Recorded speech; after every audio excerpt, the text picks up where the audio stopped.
Sermon of the Week, Summation. All rise, the bailiff called out, and all in the court arose. Be seated, the judge said after taking his seat. He fumbled with some papers and a couple of books on his desk. Good morning. Calling the case of the people of the state versus Abe. Are both sides ready? Ready for the people, Your Honor, District Attorney Hamilton said. Ready for the defense, Your Honor, Public Defender Perry said. The jury of 12 persons was then sworn in and the opening statements began. District Attorney Hamilton waxed eloquent for an hour, outlining the crime the defendant was accused of, first-degree murder. Public Defender Perry waived his opening statement and the trial commenced. Your Honor, I call as my first witness, Jake. A rather tall man dressed in a drab brown suit took the stand. District Attorney Hamilton walked to the witness stand. Jake, you are the son of the defendant? No, grandson, Jake said. Pardon me. And are you the eldest grandson of the defendant? No, my brother Evan is the oldest. Is he here in court? I don't know. Jake looked around the room. No, I don't see him. If Evan is in court, would he please stand? The judge said. No one stood. I guess not. Thank you, Your Honor. Now, Jake, is it not true that you, like your grandfather, are a murderer? Objection, Your Honor, Attorney Perry said loudly after standing. The witness is not on trial. Your Honor, I'm just trying to establish a pattern of behavior. Objection again, Your Honor. I repeat, this witness is not on trial. Attorney Perry's face was turning from his pale white to bright red. I would ask Your Honor to rule on my objection. The judge thought a minute. I'm going to allow the witness to answer. I never willfully killed anyone, Jake said. But isn't it true that you by deception defrauded your brother out of his company, the one he was to inherit from your father? Objection, Attorney Perry said immediately. This witness is not on trial. I withdraw the question, Your Honor, Attorney Hamilton said. Do you have any questions of this witness? The judge asked Attorney Perry. No questions, Your Honor. I call Morris to the stand, Your Honor. A rather thin, average-looking man in a dark green suit took the stand. As he did so, Attorney Perry began thumbing through a book on his table, and then whispered something to his assistant, Destiny. She began filing through a large notebook. Morris, is it not true that you were once the governor of all the defendant's relatives? I guess you could say that, Morris answered. And is it not true that as their governor, you, by acts of murdering children, convinced their then governor to allow your subjects to leave that governor's jurisdiction? Morris stared at the floor, then at the jury, then at the gallery, then at Attorney Perry. All stared back. I didn't kill any children, Morris said weakly. But is it not true that you did murder an innocent man, a citizen of your then governor's country? Morris stared around again. I'll object, Your Honor. Again, this witness is not on trial, Attorney Perry said. But, Your Honor, again, I'm trying to establish... Silence, the judge said loudly. You will make no more prejudicial statements in my court, Attorney Hamilton, but the witness may answer the question. Morris wanted to be anywhere but where he was. Finally, he said, I did commit the murder you referred to, but I never killed any children. And is it not true that you did become governor of all the defendant's relatives, a large company of people, or shall I call them a mobile nation, that you led this nation to another nation, and then proceeded to overthrow that nation, killing millions of its citizens in the process? Objection, Your Honor, Attorney Perry said. Again, this witness is not on trial. Your Honor, I warned you once. This next time I will hold you in contempt. Yes, Your Honor. I led the nation, but I did not participate in the assault on the other nation, Morris interjected. Do not offer information unless you are asked to, the judge cautioned Morris. The objection is sustained. Please strike the question and the witness's last response. Do you have any questions of this witness, Attorney Perry? None, Your Honor. I call Salem to the stand. A short, heavy-set man in a gray-striped suit took the stand. Salem, I ask you if you were once the governor of this nation that the defendant founded. Salem nodded. Please answer aloud. Yes, I was once the governor of that nation. In fact, you were also a priest of the religion that nation practiced. At first Salem nodded, but then realized he must answer audibly and said, Yes. In fact, you were the high priest of that nation. Yes. And as your duty as governor of that nation, you were responsible for approving the election of the leader of that nation. Yes, I approve my successor, the one elected by the people. Your Honor, where is this going? Attorney Perry said, standing. Attorney Hamilton, just laying some groundwork. Your Honor, I must object, Attorney Perry pressed. Attorney Hamilton, I'm overruling the objection, but please get to the point. Yes, Your Honor. Now, Salem, is it not a fact that you approve not only your successor, but also his successor, a man who led your nation in carrying out the genocide of an entire nation? Objection, Attorney Perry said, nearly shouting. Overruled. Salem, please answer that question, the judge said. I did approve both those men. The courtroom turned dead, silent. No further questions. The judge looked at Attorney Perry. No questions, he said, and sat down dejectedly. I call Zeke to the stand. The tall gentleman with a very stately bearing, wearing a black suit, was sworn in and took the stand. Sir, were you not also a governor of this nation we have been discussing? Well, I was the leader of one of the two countries this nation became after splitting in two. So you were a governor of maybe half of the original nation, the so-called mobile nation. I was actually king of that nation, the stronger of the two nations. So you were actually a king. Yes, King Zeke. So you actually had absolute control or power of this nation. Objection, Attorney Perry said. He and Destiny were still poring through books on their table. Just then a tall man in a beige sport coat and blue slacks walked up the center aisle of the courtroom. Destiny noticed him and poked Attorney Perry. Your Honor, may I have a moment? Make it quick, I'm getting hungry. The gallery snickered. Preston, I'm dying here. You just gotta find him. Nothing so far, but I'll keep working on it. But I did get a line on the other nation they're talking about. Good, I'll meet you at the smokehouse for lunch. Thank you, Your Honor. Let's see, where were we? My objection, Attorney Perry said. Objection sustained. Let me rephrase, Your Honor. The judge nodded. Zeke, you were the king of this mobile nation, though it was not now mobile and had taken over that in another nation. Yes. And as king, you were not a dictator, but were the most powerful person in that nation. Yes. No more questions. Attorney Perry. Zeke, is it not true that during your rule you kept your nation at peace with other surrounding nations? That would be for the most part true, Zeke answered. Attorney Perry did not like this answer. To clarify, Zeke, your nation was not in an aggressive mode, but actually interacted peacefully with other nations. Yes, that would be correct. That will be all. Thank you. Attorney Perry cut the witness off, trying to minimize the damage. Attorney Hamilton stood. Redirect, Your Honor. Proceed. Zeke, in fact, during your reign, did you not meet often with some of your surrounding country's leaders? Well, not often, but yes, I did meet with some of them. And in fact, did you not become ill from one of these meetings? Well, I did become ill, but I'm not sure if it was from one of those meetings.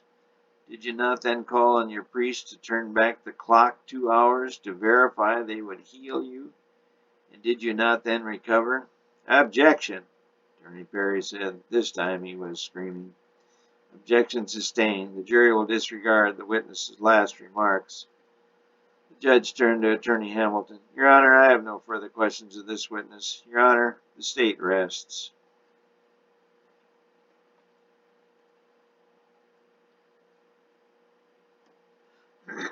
The Old Testament is essentially a history of God taking back what is his.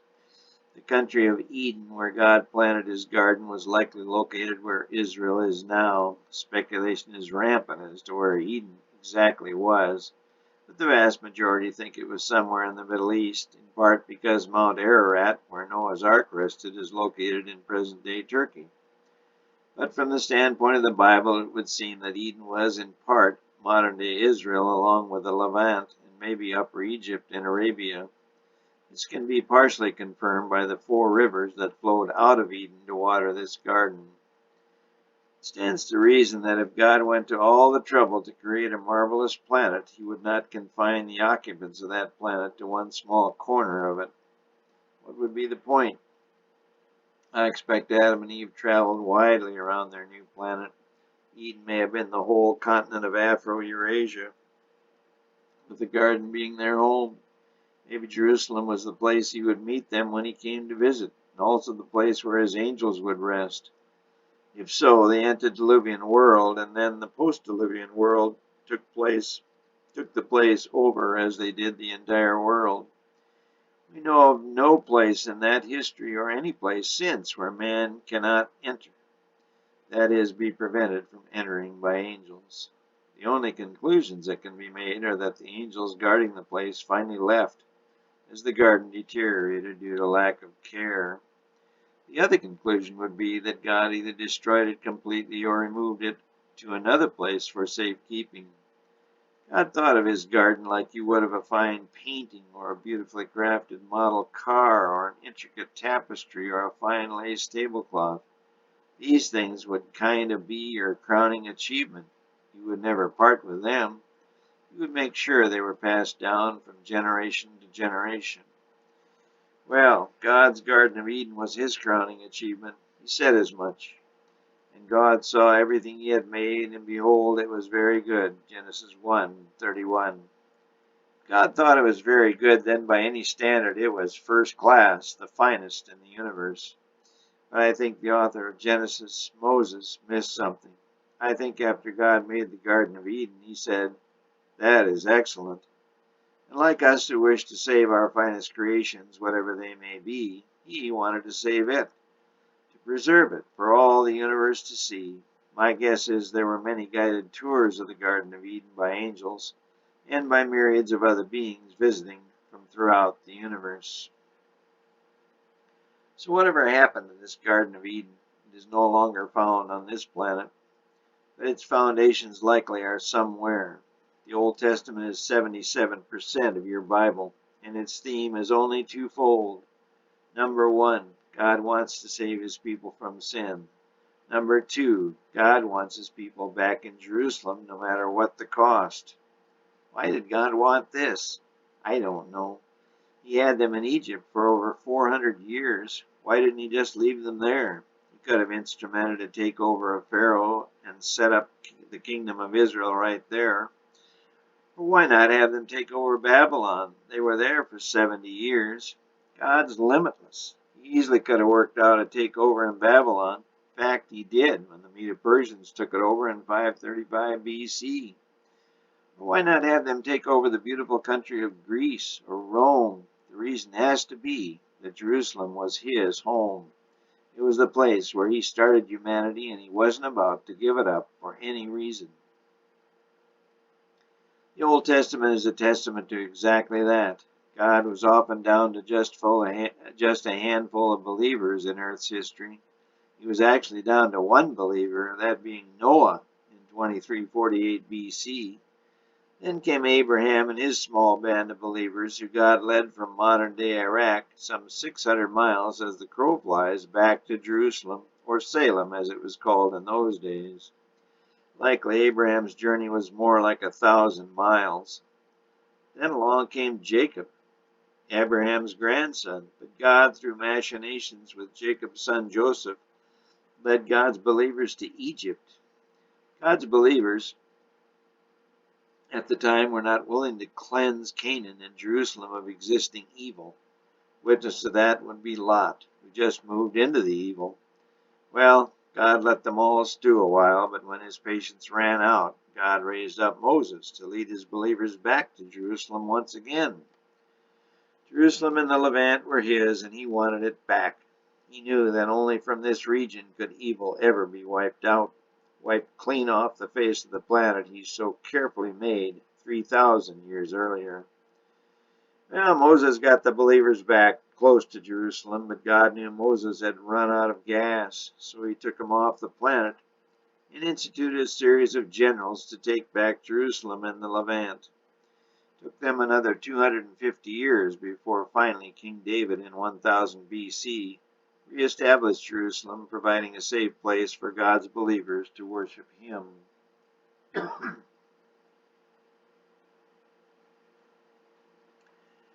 But of course, that's not the end of the story. After the relatively stable kings of Saul, David, and Solomon, the country split in two. It avoided civil war for the most part. The kingdom of Judah, which controlled Jerusalem, went through 20 kings over the next 400 years, before finally collapsing from evil and corruption when Nebuchadnezzar marched in and leveled the city in 586 BC. The witness in our story, Zeke, or King Hezekiah, was the unlucky 13th king of Judah and likely did more than the others to orchestrate the downfall of Judah.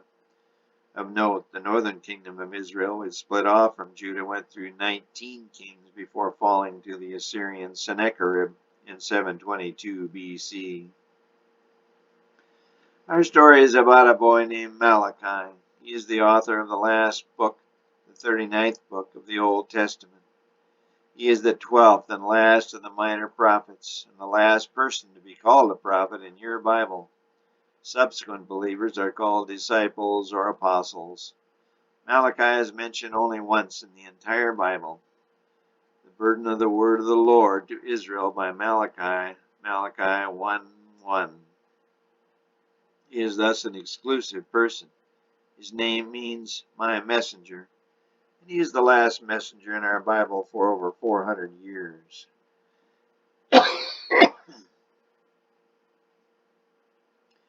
Malachi prophesied from 420 to 397 BC. Why is that your Bible, a fountain of history, says not a word for 400 years after the 4th chapter, 2-page book of Malachi? From other sources we know a lot went on in those 400 years. 397 BC is when the first use of the Anno Domini calendar became to be used in Europe for naming years. That is why Malachi's work ended about that time. But over the next 400 years, or the intertestamental period, Greece and then Rome took over the world. The Jews maintained control of Jerusalem off and on, but when 4 BC rolled around and a little baby was born in Bethlehem, they were the dominant population and religion in God's city of Jerusalem. They were under Roman rule, but really dominated the scene. So why does God just skip 400 years of history and move on to his actual visit beginning in 4 BC? The answers put forth are myriad, but I think Malachi gives us some clues. Malachi is probably the most famous Malachi in all history. The most famous modern Malachi was also a Jew. Malachi Throne was born in New York City of pre-World War II immigrant parents. He became a well-known actor over a long period of time. His credits include Star Trek, Mission Impossible, Hogan's Heroes, Batman, Lost in Space, and his best-known role as Noah Bain in It Takes a Thief. He died in 2013. Yet an even more famous Malachi, which probably everyone has heard of, is the gem called malachite. It is a green copper crystal and very beautiful. And our man Malachi is chosen by the God of heaven to be the last messenger of the world for 400 years. Now that has got to be some kind of honor. God must have thought a lot of this man, essentially the last believer in God for 400 years. But I'm sure Malachi realized that the honor must also be a great responsibility. In fact, he uses the word burden in the very first sentence of his book. Malachi realized how absolutely corrupt his people, the Jews, had become, despite being given Jerusalem and the Levant once again. Like God, he couldn't believe his eyes. Israel returned from captivity in 535 BC. But in just over 100 short years, they had managed to turn what God had hoped would be his new home, his new paradise, his new garden, into the most despicable place on the planet. Malachi, along with a few other believers in God, realized that the country of Israel, God's people, the people who believed in God, had turned farther away from God than any people on the entire planet. Greece was becoming enlightened. Rome was becoming industrialized. Egypt was Egypt. Persia was becoming a fountain of learning. But Israel was just a mess, a complete mess. Malachi, I'm sure, thought that God's patience had run out for the final time. He was sure God would just blow the place up. Jerusalem, the Levant, the ball of fire he would soon send would be 100 times the size of the one he sent to burn Sodom into ashes forever. No one is still sure even where Sodom is.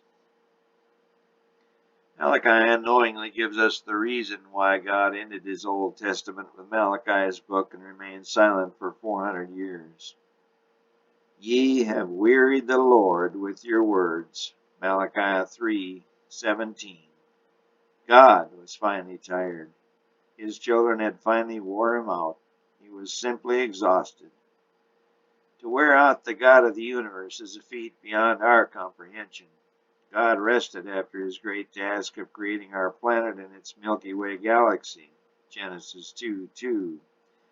But God wasn't tired. He just sat down and took some time to admire his latest creation. God is omnipotent. He doesn't wear out. He doesn't get tired. He has limitless energy and power. Yet a couple of billion humans on a minuscule planet in the corner of the vast universe did exactly that. His patience was gone. He couldn't take any more. He decided to just let things be for a while. Let evil run its course, and run its course it did. The turmoil of Greece and then Rome brought evil to a new level never before seen on this planet. Technology escalated war to a new standard of cruelty. God's few believers lived through an even more tragic 400 years than before. Daniel hints at God's weariness as well. 70 weeks are determined upon thy people. Daniel 9:24.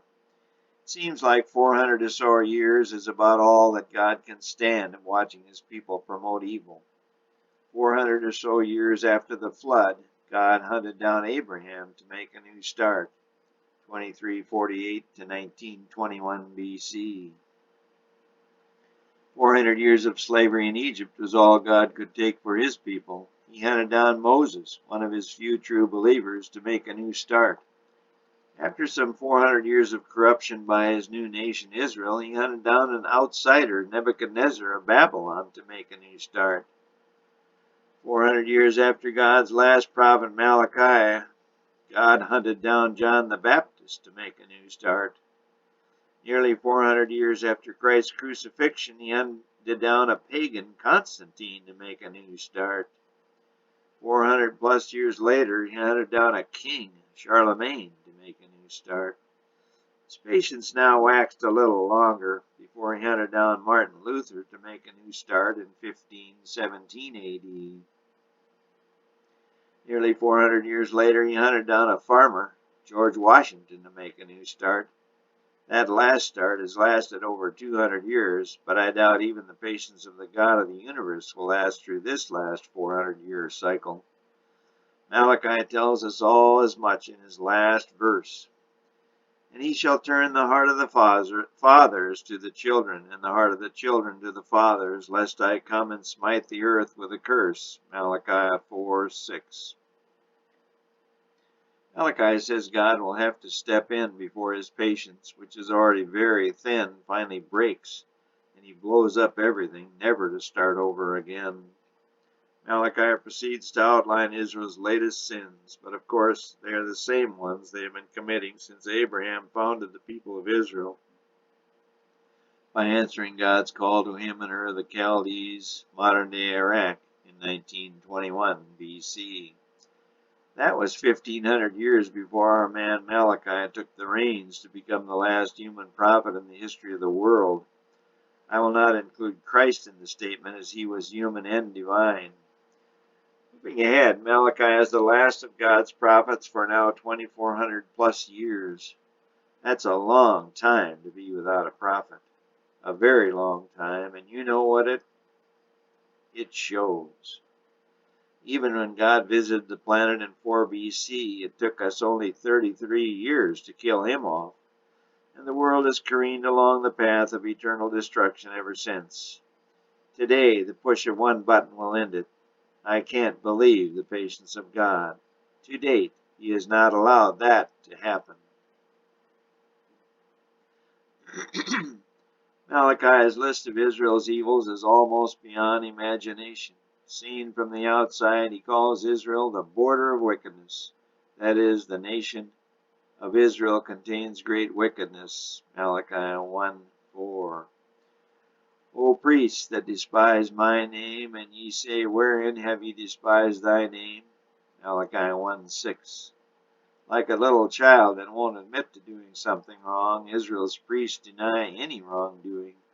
They will continue this course until the heartbeat of Christ ceases beating and their temple curtain is ripped in two.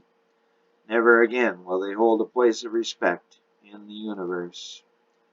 Ye offer polluted bread on my altar, Malachi 1:7. They don't offer proper bread on the altar. God says this is bad enough, but wait. Ye offer the blind for sacrifice. Ye offer the lame and sick, Malachi 1:8. What kind of humanity will sacrifice? That is murder the blind, sick, and lame.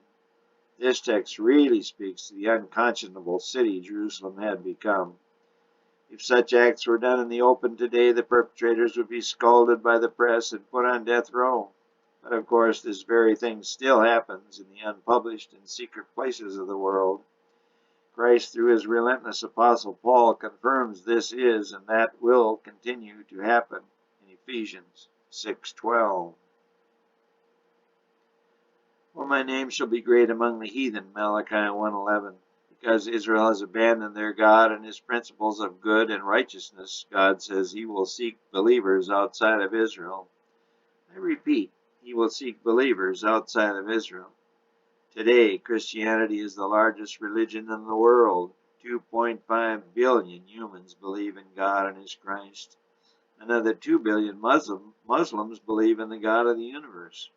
That's over half the world population. And of course, there are likely many more believers. Israel, on the other hand, the ones who first believed in God, have a population of 15 million believers in God. If they had stood true to God from Abraham's time, I wonder what their population would be now and how they would have treated God when he visited in 4 BC. We will never know that answer. I doubt God will tell us even if we ask him when he returns to make the earth new. If you will not lay it to the heart, I will even send a curse upon you, and I will curse your blessings. Malachi 2:2. God curses not only the evil priests, but also their words. But ye are departed out of the way. Ye have caused many to stumble at the law. Malachi 4:8. This is very telling. God made sure Christ would spend a great deal of time and energy combating the priests of Israel during his 33 years on earth. In fact, Christ was only 12 years old when he began his crusade, one that ended in tragedy and triumph. Malachi saves his strongest condemnation for his second chapter. Judah hath profaned the holiness of the Lord, which he loved, and hath married a strange God. Malachi 1:11. Say that over a few times. Hath married a strange God. When one who believed in God, the creator of the universe, decides to abandon him for a strange God, a God of wood or stone, or a God of money or fame, a God of lust and fun, a God of mind-altering drugs and vanity, a God of science and evolution, a God of acquisition and deceit, a God of power. This last one is the worst God of all and the most addicting. The Jews wanted power. They thought the prophets told them a God of power, a Messiah, was to come, and they would be the most powerful nation in the world. That was their quest. So too is that the quest of Adam and Eve. They walked and talked with the God of the universe, but one day they latched on to the God of power, an act which is repeated ad infinitum to this day on planet Earth. And of course, our fearless leader Lucifer led all of us to latch on to the God of power, forever dooming himself and billions of God's precious human beings, angels and angels. I believe that this is the crux of it all. God creates billions of precious and miraculous beings for his enjoyment and theirs. But beginning with Lucifer and continuing on down to this day, the God of power will prevent billions from experiencing eternity. God has lost so many of his precious beings. Is it any wonder that he hates everyone responsible? Evil is the cancer of the universe. It grows out of control, and it will take the most drastic of measures to cure. But you can bet your last red cent that God will cure his universe once and for all.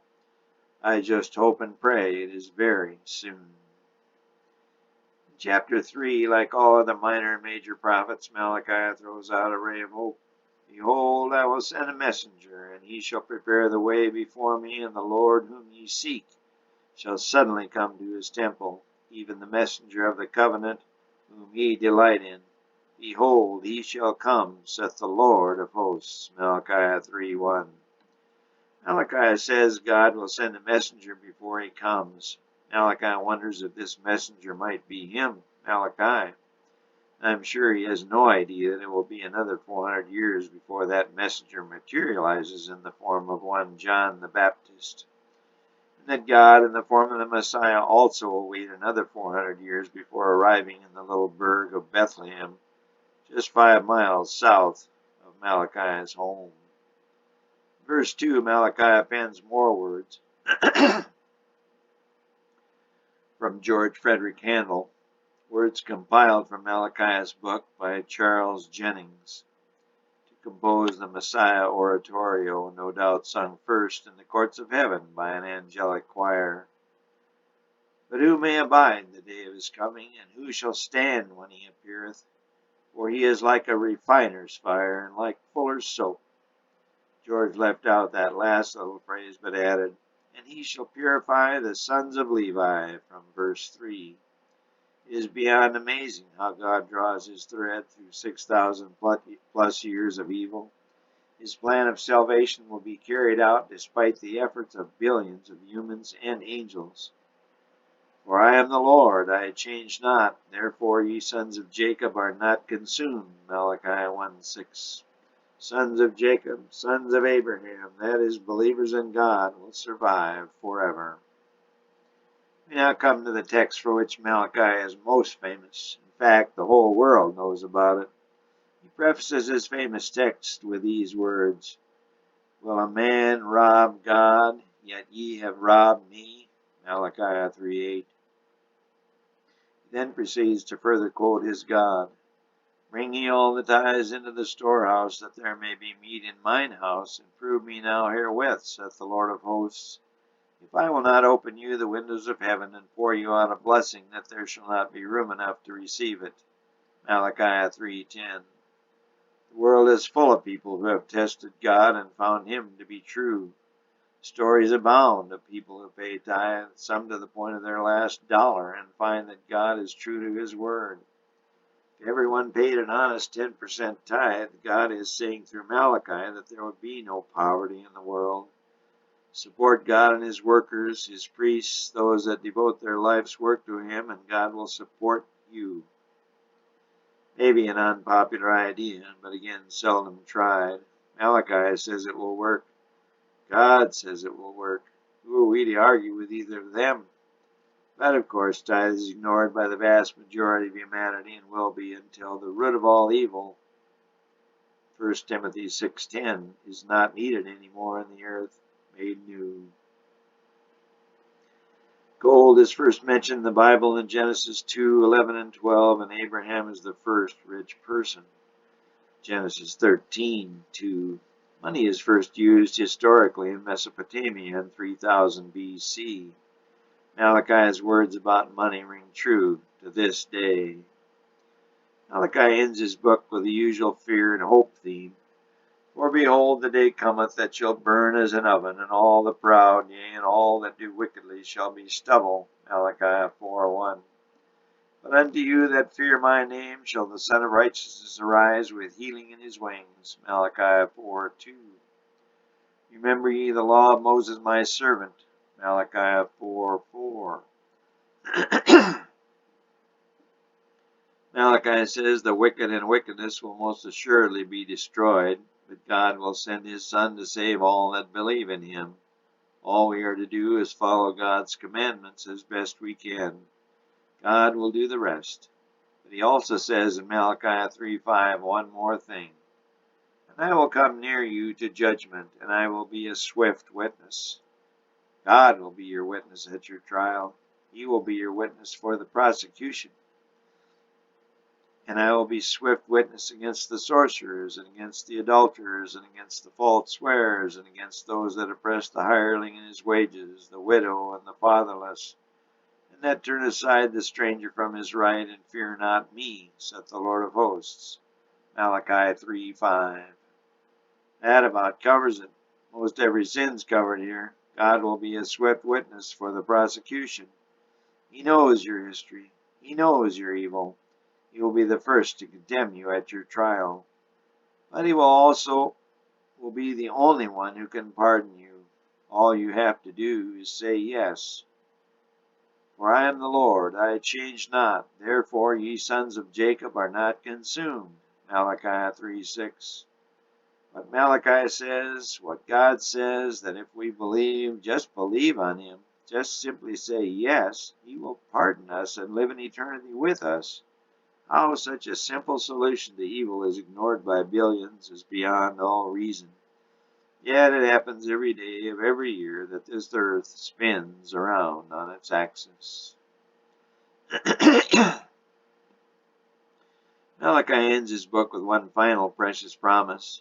Behold, I will send you Elijah the prophet before the coming of the great and dreadful day of the Lord. Malachi 4:5. So Malachi now knows that he is actually not the last prophet. God tells him there will be one more, another Elijah. God here does not call this very final human prophet John or John the Baptist, but uses the term every Hebrew of every age knows and understands. Elijah was a true prophet, and so is this last prophet. Another messenger will herald God's visit to his planet. 400 years from Malachi's time. Malachi's name means my messenger. God tells Malachi that there will be one more messenger who will herald the one who will complete God's plan of salvation. This plan of salvation will take back Eden, take back Jerusalem, take back the planet Earth, and most important, take back his most precious creation, humanity. All rise, the bailiff said. All in the courtroom rose, as was the custom to honor the judge. Be seated, he said. I trust you all had a nice, nourishing lunch. There were affirmations heard in the crowd. Harry? Yes, I call as my first witness Meth. A lanky man in a not-so-clean blue suit was sworn in and took the stand. Your name is Meth? Do you have a last name? No, my day we just use one name. What was your day, sir? Perry said. Well, it was about 3,000. By 3,000 you mean 3,000 BC? That would be correct. I think, let's see, I was born in 17. Yeah, 3317. The man coughed, then sneezed. Some of the spray landed on Mason's suit. He ignored it. The old man drew a large red handkerchief out of his back pocket and blew his nose. The crowd oohed. The judge hammered the bench with his gavel. My information is that you lived all the way down to Noah's flood. That'd be right. I'm assuming you're a believer in God, Perry said. Objection, Hamilton said, standing. God is not on trial here. Overruled. Answer the question, Meth. Oh, yes. You used to talk to him quite a bit. Objection, Hamilton said. Sustained, the judge said. Well, did you get on the boat the Ark Noah built? Well, I woulda. But I was halfway around the world when it started raining. Didn't get there in time. If you could have, would you have gotten on? Oh, sure. But you know I was old and I had a problem with seasickness. Probably wouldn't have worked. We have heard from many witnesses, and the defense accuses them of murder. Multiple murders. A lot of murders. Hamilton started to rise, but sat back down. You know, in my day, 3,000 and such, everyone was murdering everyone else. You never knew if you would live from one day to the next. And war was always going on. And the old planet, well, wasn't much left of it. Miles and miles and nothing. Nothing? Barry asked. Nothing. No trees, no crops, no plants. If you didn't get murdered, you'd starve soon enough. What did God say about this when you talked to him, Meth? Not much. Just raised his hands in the air. Oh, once he said, I give up. What was the worst atrocity you saw? What was the worst thing you witnessed? Oh, I guess the people eating their own children alive, Meth said. Objection, Hamilton yelled. That's all, Perry said. Hamilton, the judge said. Just one question. Did you take part in any of these murders? Meth looked down at the floor. Well, Your Honor, the witness will answer. Well, I was a soldier part of the time, so I guess. Thank you. No more questions, Hamilton said. Perry, any redirect? No, Your Honor. I call Josh to the stand. Josh, I understand you took over the conquest of Canaan from a previous witness, Morris. Josh, a stocky man in a gray suit, said, That is true, sir. And what was the condition of this Canaan, the land you were to invade and take over? Well, initially it looked like a nice place. Trees, forests, grapes, seemingly nice folk. But then when you look closer, it wasn't so nice, Perry said. Objection, leading the witness, Hamilton said. When you finally did invade and conquer, what was the country like? We couldn't believe it. The atrocities, as you say, were all over the place. Evil, graft, corruption, murder, Baal worship, everywhere you went. It was a wonder anyone lived there. So you eventually conquered the country Canaan, the one we now call Israel. Yes, sir. Well, I didn't do it all, but as years passed, we eventually fully controlled it. No more questions. Josh, Hamilton said, what right did you have to invade a peaceful country, murder its citizens, and take it over? Josh thought for a minute. Well, God ordered us to do it. So God, your God, told you to go in and murder thousands, take what wasn't yours and occupy it. Why is that? Well, sir, you can't argue with God. No more questions. Hamilton realized he wasn't going to get any farther with this witness. I called Davy. A well-built man in a tan suit took the stand. Perry looked at Destiny, who was feverishly digging through her papers. Paul had not returned from lunch. Perry was sure he would not find the witness he needed. Davy, you were the king of Israel for some 40 years and solidified their hold on Canaan. Yes, when I came to power, I set about stabilizing the country so our people could live in peace and worship as they chose. We called it freedom. And by what right did you rule? God willed it. He alone set me on the throne and directed my every move and action. We had a very peaceful 40 years, as did my son who succeeded me. Hamilton, Perry said. Davy, you said your reign was peaceful. Did you murder anyone? I mean personally? No. Let me read you a passage from this book. Objection, Perry said. Let's see where this is going, the judge said. Your Honor, the judge raised his hand. Saul hath slain his thousands, and David his 10,000s, 1 Samuel 18:7. This says you are indeed a murderer, and it's straight out of your own book. In fact, these are words said by a previous witness, Salem. Objection, Perry shouted. I let it stand. Redirect. Perry shook his head. His case was just about down the drain. He sat down and put his head in his hands. Perry, is your defense concluded? The judge asked. Just then Preston walked into the room. Destiny squeezed Perry's arm. He turned to see Preston. Your Honor, may I have a moment? Certainly. I got him, Preston said. In walked a short, heavy-set man in a dark red suit. Your Honor, I call Mal to the stand. The short man walked up to the witness box and sat. He wriggled around a bit to get comfortable. Your name? Mel. Your occupation? Perry asked. Well, I'm a writer. Some called me a prophet. Objection, Hamilton said. Sustained, the judge said. Well, we'll leave it as writer, an author.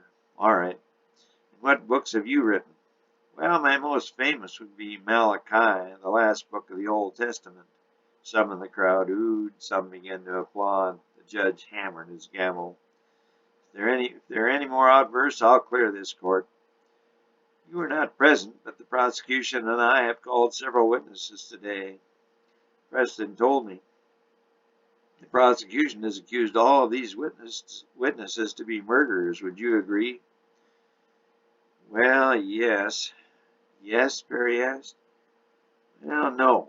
Objection, Hamilton now screeched. Your Honor, this dialogue is completely prejudicial. One person in the court booed. Bailiff, remove that man.